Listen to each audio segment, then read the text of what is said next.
This is a Prickly Pears Conversation. Prickly Pears is the oral history project of the Palm Springs Public Library commemorating the 50th anniversary of the city of Palm Springs by presenting informal conversations with some of the pioneer residents, people who were here in Palm Springs in the 20s and 30s, who were sharing with us some of their memories about those early days. And today we're going to talk to a businessman. He's been in business all of his years in Palm Springs. He came here in 1936, and he'll tell us about the events that brought him here and what happened when he got here, what the business community was like in those days. Leo Baker is our guest this time on Prickly Pears. Leo, first, thanks for sharing a little of your morning with us. I should tell our viewers out there that we are talking with you on the morning of April 6th, 1987, and we're located at your office at 483 North Palm Canyon Drive in Palm Springs, because at the moment you're in the real estate business. Right. But you weren't always in real estate, were you? No, not all the time, Bill.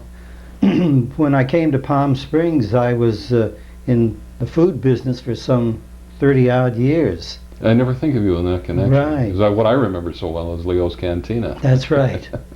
Leo, tell us about your own background. Where are you from?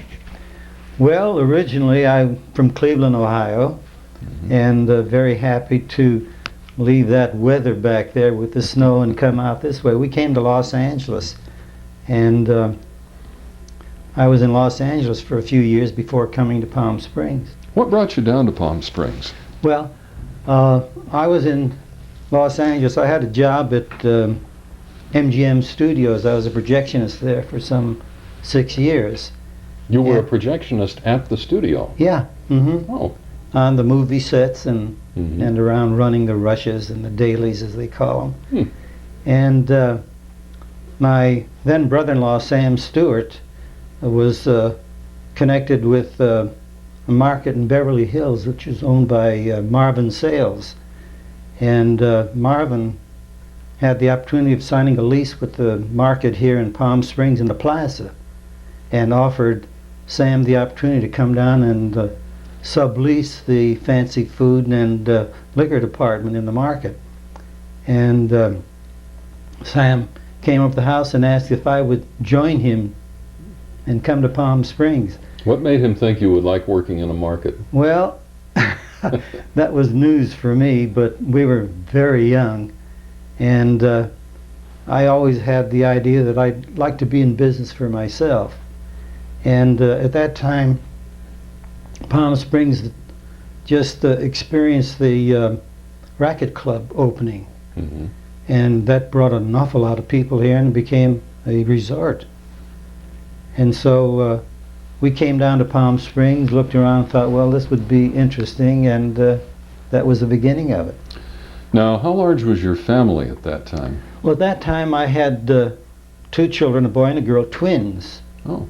And Sam and Cease had 1 girl at that time. How'd the family feel about moving here? Well, of course, kids were only 1 year old, and it didn't make any difference to them. Right. And my wife Ann, of course, went right along with what we wanted to do. She was part of it. And a little background on the plaza.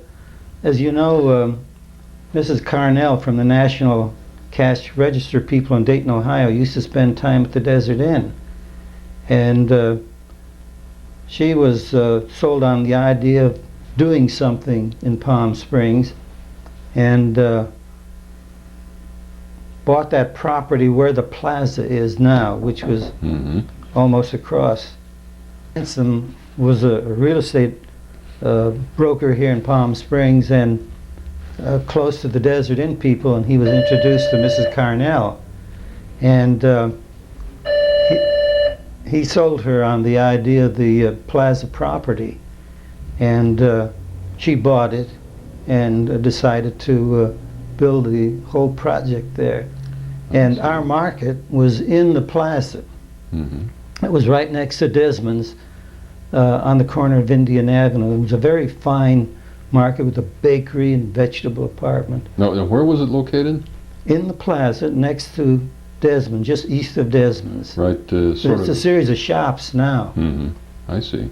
And We had a charge and delivery service. It was the first one in town. Did the plaza have the same architecture then that it has now? Was it pretty much the same in appearance? It's pretty much the same, right. The old adobe and red tile roof? Right, yes, that's the original.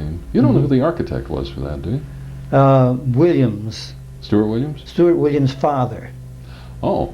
He was brought here from Dayton, Ohio, where he was one of the finest architects there. And then he brought his two boys here, Stuart and Roger. Mm-hmm. And they're the ones that did the plaza. Actually built it. Now, when you came to town, what time of the year did you arrive? Was it summertime? It was. We came here in August of '36, and it was quite hot. We didn't have refrigeration at that time, but we did have the old-fashioned swamp coolers, and that made it bearable. Even in the store, then, there wasn't refrigeration. No. I see. Well, it must have been hard to keep things fresh. At that time, everybody closed up in the summertime. I see. So the store wasn't open. And eventually, when refrigeration came in, why, the stores remained open all year. I see. What was your particular responsibility in the store? Well, we had the lease on the fancy food and liquor department, which was our own, and we subleased this from Marvin Sale. I see. So the two of you went into business then, kind of with the fancy foods and the delicatessen. That's right. And so on. And the meat counter, did you have that too, or was it? Oh, no, that was all separate. I see. So Marvin kind of ran a compartmental store with different sections? Yes, well, he had the rest of the... Oh, yeah, he did all the rest of it. Right. I see. And was it a general sort of food store with all kinds of very foods? fine, very fancy foods. Fresh produce and things Everything. of that sort? Right. And it was in the old plaza. Who were some of the other first stores in the old plaza? Do you remember? Well, Desmond's, the original Desmond's, and they're still there, although the ownership, I imagine, has changed through the years. Were they still in the same location right on the corner? And across at the market, we had the very fine hardware store in the plaza. And up above it, there was a restaurant. Of course, that's changed through the years. What was the name of that restaurant? Do you remember? No, I don't. What kind of food they served? It was a very fine restaurant. Sort of fancy foods? Right. And the Plaza Theater opened at that time. Louise's Pantry was a little restaurant, and I forget the original owner's name. And then Louise finally took it over. Al Weingarten started there in the insurance business. And who was on the other front corner where C's Candy is now? That was a jewelry store. Jewelry store for many years, and I think there were 2 or 3 different owners there at the time. Was Little Folks Cottage in the plaza then, or did that come later? Not that came later. Much later. Yeah. Well, how about the barber shop? That would have been right across the street from you. Yes, there was a barber shop there for many, many years. I don't recall now whether it was the original, but there was a barber shop there too, right. Now, how was the plaza itself as a property managed in those days? Who was the resident manager? Well, the Robert Ransom, who was the broker, who was one responsible for the building and whatnot, he was in charge of getting all the leases and all the properties rented. I see. So he sort of managed the property informally. Now that would have been before the Plaza Investment Company became involved. Oh yes, that was before. Quite a few years, I guess. Right. And it was still all owned at this time by Mrs. Carnell. Yes, yes. Was she a frequent visitor, or did she come around much? Well, she spent a lot of time at the Desert Inn for a few years, but after, I'd say, I think now, back 38 or 40, she, I think that's when she passed away. But really then the plaza was her idea. Yeah. And came into being because of her desire to do something right, interesting. And she fell in love with Palm Springs and wanted to do something here. Where did you find a house when you first came here? Well, there's some units above the plaza, up on the second story. And for the first 2 years, we rented one of those units with our little kids. Oh. Then in '38, Ramon Road and Camino Real was just opened at that time, right off of Ramon. Yeah. And we bought a lot there for $700. This is in '38. And at that time, the government was making home loans for $2,500. And so we applied for the home loan and got it. We built a little house for $2,500. Mm-hmm. Can you Is imagine it still that? there? It's still there. Is it really? Right. That's amazing. How about your store? Did you find when you opened the store that the town was large enough to support it? Yes, yes. We did quite a nice charge and delivery business. There were quite a number of homes at Smoke Tree Ranch, and we had most of the business there, and Las Palmas. Mm-hmm. Was that most of your business then? Right. Home delivery? Yeah. They'd call up and tell you what they wanted, and you'd put it together and Right. take it out. I'm trying to think who does that now. I guess there are a couple of stores still that do that. Well, Jurgensen's, Mm-hmm. because eventually Jurgensen's came in after the Plaza Market closed, Mm-hmm. and they're doing the same type of thing that we did then. I see. How about your customers? Who were some of the people that you catered to in those days? Well, our very first customer that came in when we opened the store was Clark Gable. Clark Gable. And yeah, we had him autograph a dollar bill, which we framed, and we had many actors, actresses, and of course people out of those larger homes mostly. Did you go have experiences with any big parties or special events or things that stand out in your memory as being especially funny or interesting or different? Well, we're going back quite a way. We're going back over 50 years now. Yes, there were a lot of interesting things that happened. I can't recall now the individual things, but we serviced a lot of parties. Did you have any customers who had special things they wanted you to get? Yes, that was so. Somebody with a fondness for a special kind of pickles, maybe? Or Right, something? caviar. We used to sell a lot of caviar in those days. Mhm. How long was the business season when you first came? Well, it started with the opening of school in September and ended in May with the end of school. And at that time, most all of the shops closed for the summer. Almost everybody just shut down. They just shut down, and of course, we moved to Los Angeles for the summer, and I went back to the studio and worked vacation for the fellas there. I'll bet you saw a lot of people at the studio who came down to Palm Springs. Right. So just about everybody in town did shut down. How was there a social season then in those days, the way they used to think of it in the 50s? Well, you mean during the season? Mm-hmm. Oh, yes, just much like there is now. Uh-huh. And we had visitors from all over the world. Mm-hmm. Palm Springs was known right from the beginning. What was there a Chamber of Commerce then that you got involved in? Well, the Chamber of Commerce, yes. You're a past president of the Chamber of Commerce. Yes. Chamber of Commerce was involved with Palm Springs and with the public relations PR work for the. When did you begin to get involved with the Chamber? Oh, in the early 40s. Mm. Right. So you hadn't been here too long before you did that. Right. I got involved right away. As a matter of fact, Bob Ransom, I think, was the president in the late 30s, the Chamber. And at that time, parking meters were coming into existence. Oh. And I was always interested in parking and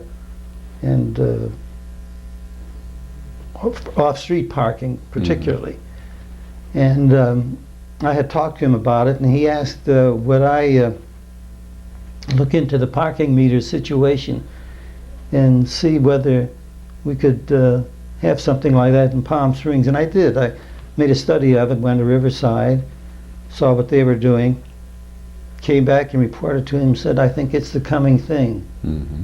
And he went to work on it, and we eventually wound up with parking meters on Palm Canyon Drive in the Central Business District. That was from Ramon to Alejo. And we're right in there from the beginning. And the strange thing is that after many years, I was on the first Parking and Traffic Commission for the city. Oh. And when I became that. chairman of that, by that time parking meters were running out of style, and we got rid of them. So I was in at the beginning, at the end. How large was the business community when you got down to Palm Springs, Leo? How many stores, business stores, retail and so on downtown would you say there were? I can't make an actual count, but we did have, I believe Bullock's was here. Yeah, I was going to ask if Bullock's was there. Yeah, they were here on the Desert Inn grounds. Oh, on the Desert Inn grounds, not where their store is now. When did they move to the store where it is now? They moved there when we opened the cantina. That was in '49. So actually, until '49, they weren't in that present location. No. With all the parking. Was the drugstore and deli up on the corner of, do you remember in those days? Which one? I can't think of his name now. He had one in Beverly Hills too. The drugstore right on the corner of Tockwitz and Palm Canyon. It was there, part of the large building there. MFK. MFK. Yeah. When they built that building, that was a corner where the old Oasis Hotel was, and they tore it down and put up the present building there. And the MFK drugstore came in, they leased that corner. I see. So Bullock's really came along a little bit later. Right. I imagine it was kind of spotty up and down. There probably wasn't a continuous building the way we have now. No, there wasn't. Next to the phone company in the 400 block on North Palm Canyon, we had the old firehouse, which was eventually taken down. And well, the police department, that was run by the county. We just had a chief here. You would have gotten here just before incorporation, I imagine. Right. About a year before the city actually. Well, we got here in '36 and Palm Springs incorporated in '38. That's right. Did you get involved in that at all? Were you? No, not at the time. We were just here for 2 years, and we were quite young, in our early 20s. But I'd known all the council people all through the years and worked for many of them. What'd you do for fun in those days, Leo, after you closed the store and wanted to go out for dinner? Where were some of the good places to go? Well, of course, being in the retail food business, it was time-consuming.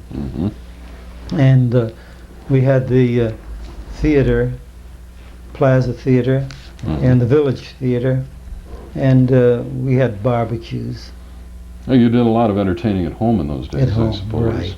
Yeah. Did you supply food to the restaurants too, or did they buy mostly from wholesale from wholesalers. outfits? I did an interview with Jack Freeman, and he talked a lot about that. He remembered those old days. Did you, for example, go to the old dollhouse and places? Oh, yes, that was the place to go. You enjoyed that. Yes, all the movie people went there, and of course they had, I think, the best food in town at the time. I see. When did the Racket Club open? The Racket Club... Were they open when you got here? They opened, I believe, the year before we got here. I think it was about 35. Did you get involved in the club scene at all yourself? No, not... that was, at that time, the Racket Club was mostly movie people. And subsequently they took memberships, open memberships. Mm-hmm. But not at that time, not in the early days. Well, now you say that you used to deliver to places like Smoke Tree, which I guess was Many of the homes in Smoke Tree, right? Mm-hmm. Was it a private organization the way it is now, or was it? Yes. It always was. Right. But still, you were able to deliver there. What were some of the other areas that you serviced from the store? Well, mostly the larger homes, and the larger homes were in the Las Palmas area and Smoke Tree. Did you do any other down valley business at all? No. Was, for example, was Well, Palm Desert developed at all then, or? When we came here, we'd take rides out to the Salton Sea, and the only stop between Palm Springs and Indio was Cathedral City. Mm-hmm. All the rest were all date palms. There was no Rancho Mirage, Palm Desert, or Indian Wells. Was the road paved all the way then? Yeah. It was It was paved. narrow. 111 was paved then all the way Right. down the valley. Well, that would have been true almost from the time you got here, I suppose. Yeah, it was a narrow street, Mhm. paved. How about the hotels? How many of the large hotels were there at that time? Well, when we came here, beside the Desert Inn, the Almerador, and the Del Taquits. Mm.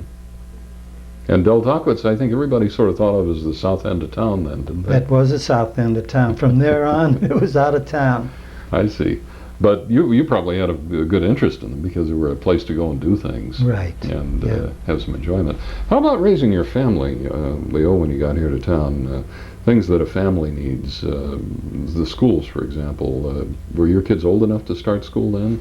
Well, not when we first came here, but when they became kindergarten age, of course. Mm-hmm. They went through the Palm Springs schools and all through high school. I see. Did they was there just Catherine Finchy then, or by then had they started Yeah.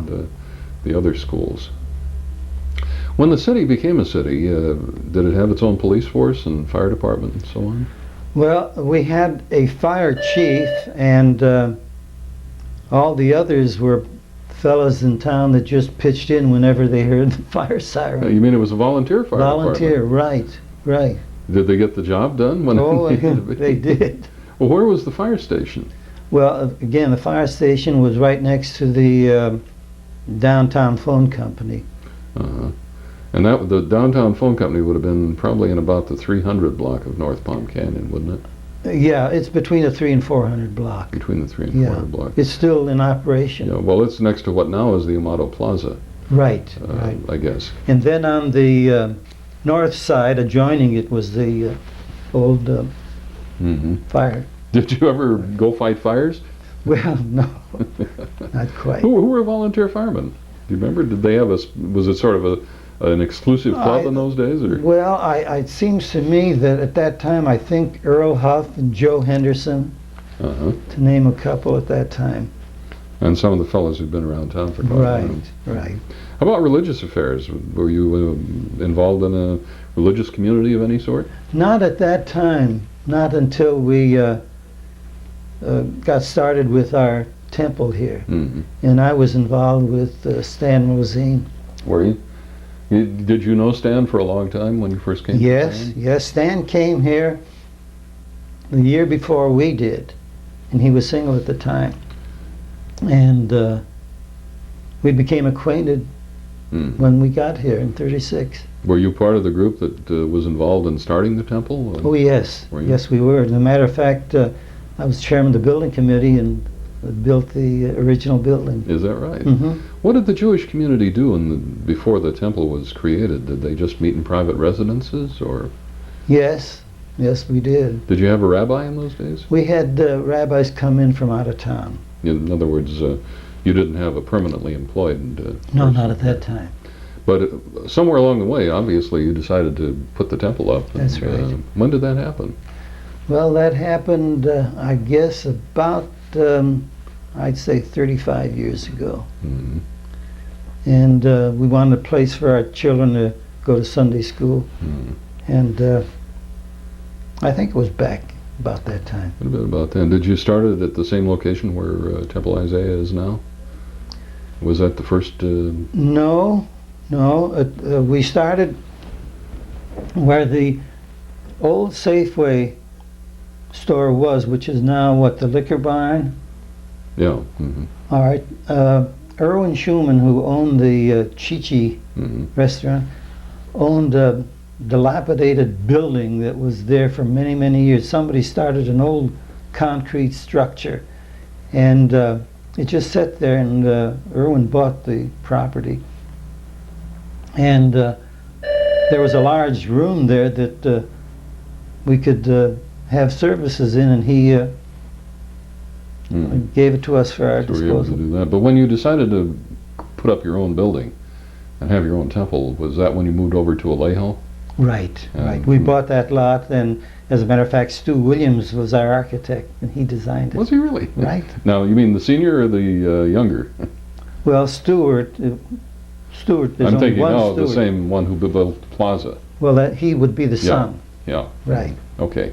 And he was your architect for Right. the temple. Well, he built a beautiful building. He sure did. How large was the Jewish community here in Palm Springs in those days? Leo, was it a large community? No, it was very small. You're talking about after the temple was built? Well, I guess I'm thinking in terms of when people from Hollywood began to become involved here, because there were so many Jewish people in the motion picture business. And I wondered if they started migrating down here when Hollywood got interested in Palm Springs. Well, the town grew as any place does grow, especially a resort community. And we had people that went into business here, hotel business, retail business, and whatnot. And the professions, lawyers, doctors, and whatnot. Well, it's an interesting community to watch.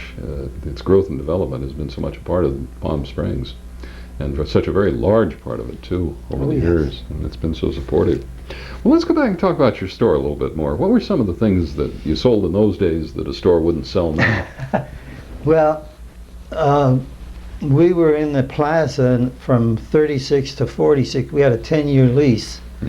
And when our lease ran out, Kurt Marvin Sale had his brothers come in to take over the fancy food and liquor department.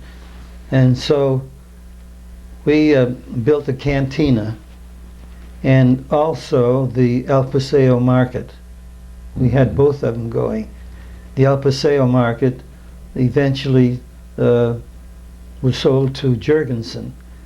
But before that, Sam and I divided the operation. I took the cantina and he took the market, which was Sam and Leo's, El Paseo Market.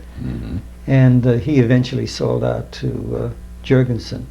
But I had the cantina. We had fancy foods and gift baskets. We did an awful lot of. Were there any kinds of foods when you first opened your store in the plaza that were common then that you wouldn't find now? That were there things people took for granted in those days that aren't popular anymore? Or no, foods, fancy foods per se, run about the same all the time. I guess they do. How about your produce? Where did you do your buying? Well, you're talking about the Plaza Market? The Plaza Market. The Plaza Market, well, that was sales. And he had it, he had the Three Star Produce Company, which was a very large Japanese produce company in Los Angeles. And he had them come in and run the produce department in the Plaza Market. Oh, they actually ran it. And they had the finest vegetables that you can find. I was wondering if the valley itself was producing, if the agricultural part of the valley down here was producing anything that you could use in those days. Well, I'm sure that, of course, we weren't directly involved in that end of it, but they were producing at that time. Well, what was your own specialty in it now? Just the fine foods. What do you mean when you say fine foods? Well, all the specialty items. Caviar. Caviar, right? That type of thing. Special kinds of breads, maybe. Yes. And all that sort of thing. Well, you obviously did well with it, so it must have been a success. How large was the town when you got here? I think when we got here, population was around about 2,000. That would have been a year-round population, or? Well, again, the whole town closed up in the summertime. And but the people that called this their home, I'd say, would be about 2,000. Of course, there were always visitors that came here. Were there tourists in those days? Yes. That did they ever become customers, or were they important to your business? I would say tourists came in. Of course, they were important to our business. All types of sales are important to the business. Well, you probably did some walk-in business Yes, too. yeah. Quite a bit of that, in addition to your delivery. But I was just wondering now, how many months would you keep the store open in those days? Well, in the early days, 8 months. And again, as I say, we closed in the summertime, I see. and I'd go into L.A. What did people do for the services you provided when you closed? Where did they go? Well, there was a little market on Indian Avenue called Hatchett's Market. Mm-hmm. That was right by the plaza, wasn't it? That right across the street, the plaza on Indian Avenue, and they were open all year. Oh, they did stay open. They did stay open all year.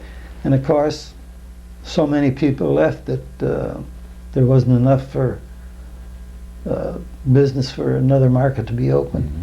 But you actually were able to keep open for the 8 months, so that for that period of time you could support the store. And how many people were in the store? How many employees worked there? Oh, I'd say we had about 10. Mm-hmm. Do any of the people that worked for you or with you in those days, are they still around? No, Any you can think of? that's been changed. Of course, we're going back a long time. That's true.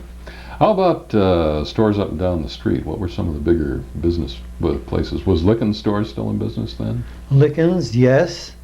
As a matter of fact, when we came here, the post office was right next to Licken's store. Mm-hmm. And where Sam Bork's shoe store is now, of course that building wasn't there. The whole building was... But there was a candy shop there. Oh. Mm-hmm. Homemade candies, a little shop built right on this big empty lot.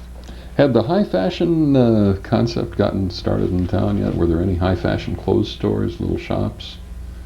They were just about starting at that time. Of course, Bullock's was here. Mm. They came in at that time.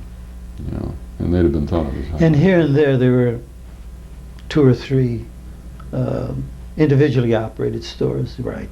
I see.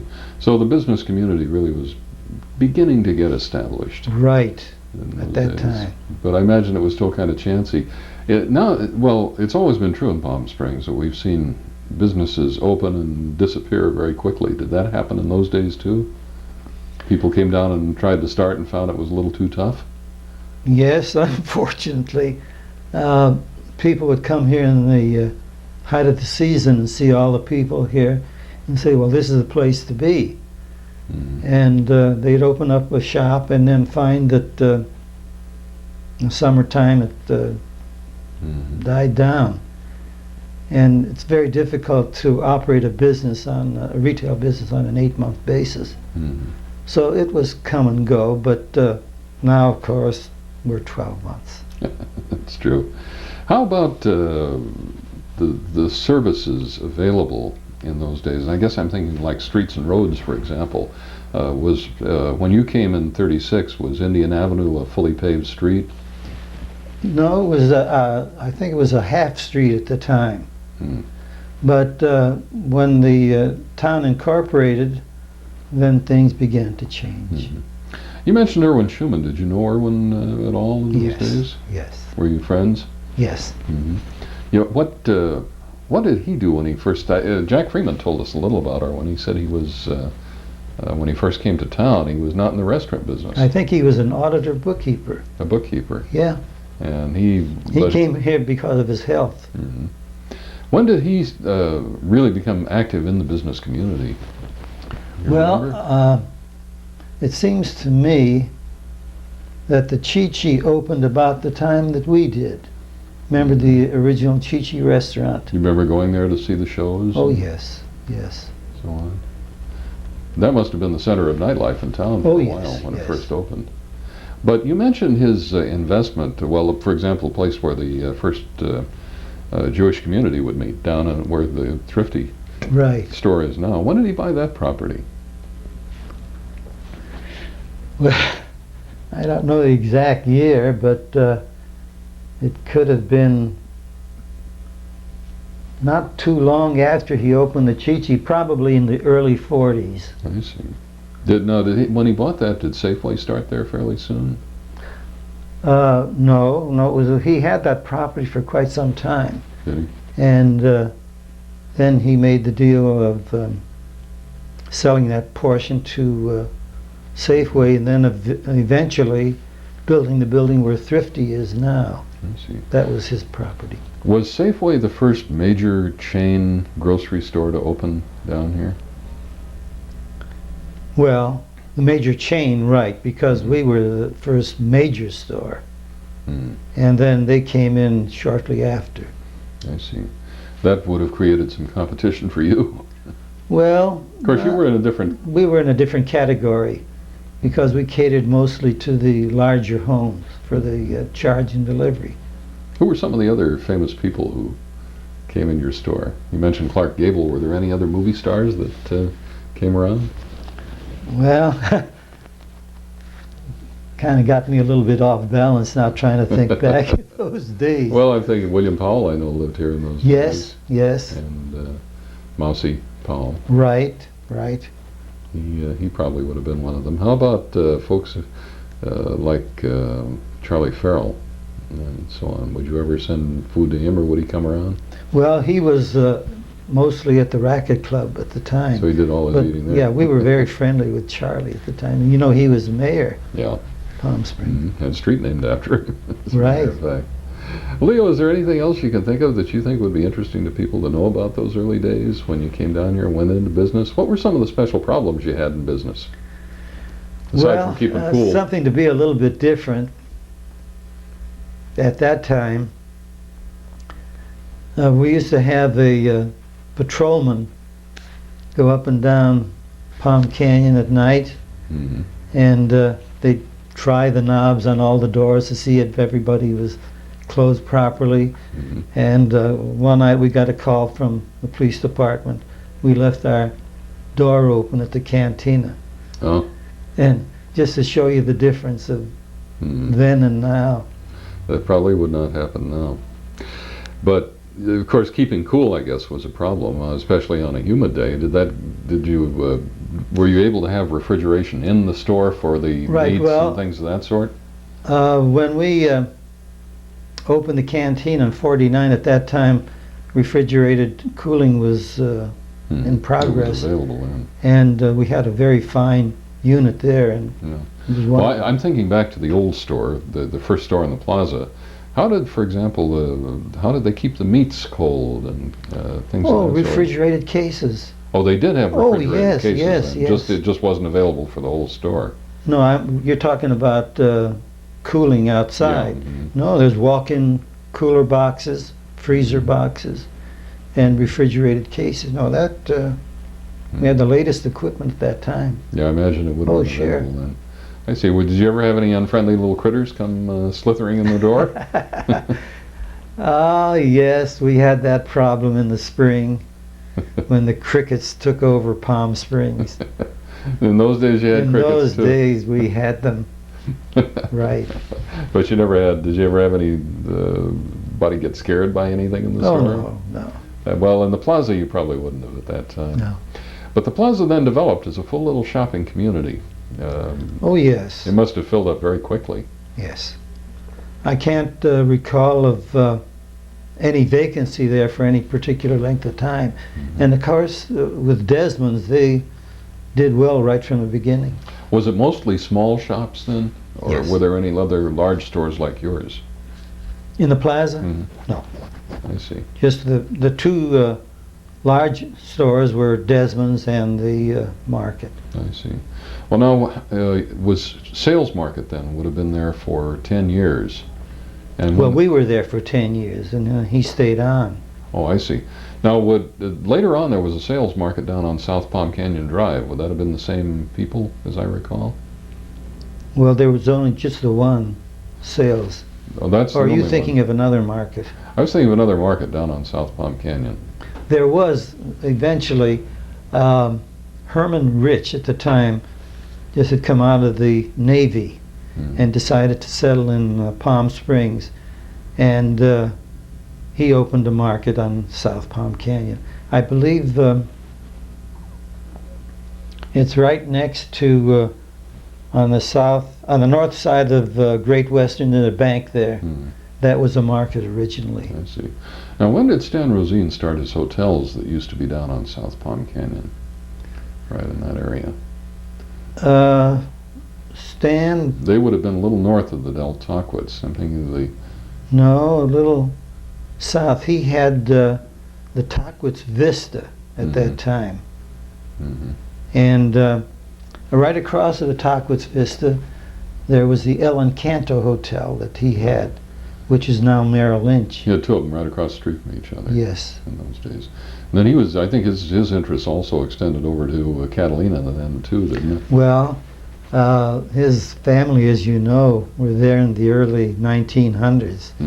And his brothers and sister were born there, and he was the last one, and he was taken over. His mother went over to Los Angeles for Stan to be born. But that family had lived there all those years. That's true. I guess he told you that. But he must have liked Palm Springs a lot, because he certainly became involved here. Oh, yes. But then there were a lot of other business people. And you must have enjoyed knowing all of these people in those days. It would have been a large community, or a small, well, I should say a large community in a small town. But when you all have the same problems, you have to get together and talk about them. Yeah, the difference then and now is that at that time, Bank of America was right close by Licken's department store. And we were a block away in the plaza, which was a long distance at that time. And when we had to do our banking, we'd walk from the plaza all the way down to the Bank of America, one block. And it would take quite some time because everybody stopped to see you knew and chat and whatnot. And today you can walk 2 miles and not see anybody on the street. Was the library on the corner when you first came to town? No, that the Wellwood Murray, that came later. That came. How much later did that come along? Do you remember? I'm going to have to guess now, and I would guess it about 10 years later. Well, do you remember what the town did for a library prior to that? Yeah, they had some small libraries.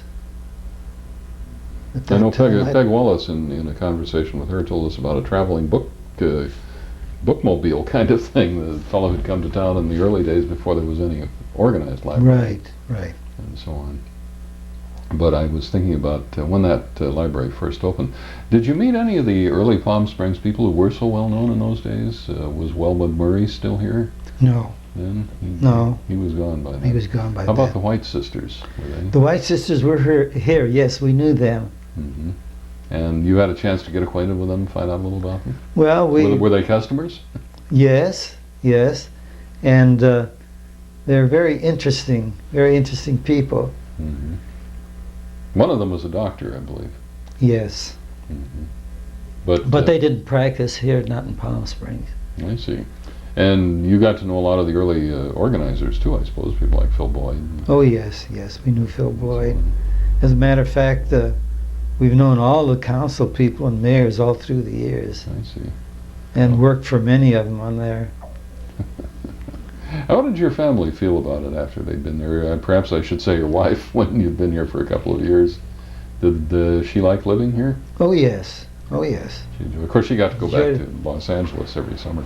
Every summer. And then, of course, when we opened the cantina, my wife worked right with me there, and she's the one that made all those big baskets, gift baskets and whatnot. I remember those well. Did some beautiful work, right. And she enjoyed it very much. Well, Leo, you've had a lot of fun in Palm Springs, haven't you? Absolutely. I wouldn't trade it for anything. You don't regret having come down here? Not at all. I wouldn't want any other place. How old were you when you came here? I was 22. 22. And ready to go out and make an investment like that and embark on a new career in a strange town? Well, the ambition is there, and that's all it takes. When they started talking about Palm Springs, when you were still in Los Angeles and the possibility of this first came up, was Palm Springs well known in Los Angeles in those days? I think the publicity was out. That, I guess I'm thinking mainly around the studio. there was a Charlie Farrell who was starting the racket club, and he had a lot of the picture people coming to Palm Springs and staying at the racket club. Well, he didn't have units there at the time, but they took advantage of the tennis courts. There's a lot of tennis. So they were able to go on that basis. Right. Is there anything else you can think of that you think people might like to know about being in business in Palm Springs in the 30s? Well, I think we've covered quite a bit of it, Bill. Not at the moment. Business licenses or relationships with the city, were they easy for a businessman? I think they were. There weren't any problems per se. Pretty much probably. I think at the beginning they were kind of concerned about eating places on Palm Canyon that would carry sandwiches out onto the street and whatnot. And for many, many years held back on issuing permits for that sort of thing. But now I see where we have a few down there. I know one other thing I wanted to ask you, were the places that had gambling still running when you came to town? Yes, when we came here there were 2 gambling places in Cathedral City. Did you ever go there? We went there to look and see what they had, and they did not allow any working people to gamble. So you couldn't play? So we couldn't play, but we could see what was going on. What'd you think of them? Well, it was like Las Vegas at that time, going back over 50 years. Were they well patronized by tourists? Yes. Of course, they knew whoever they let in. And they had the blackjack and all the gambling amenities. Things, the crap tables. Crap tables, right. So, well, of course, that far back, it wasn't even very well established in Las Vegas, I don't think. No, Las Vegas came after that, as a matter of fact. Well, Leo, it's been a lot of fun talking to you. Bill, it's been a pleasure talking to you again. I appreciate you sharing some time with me.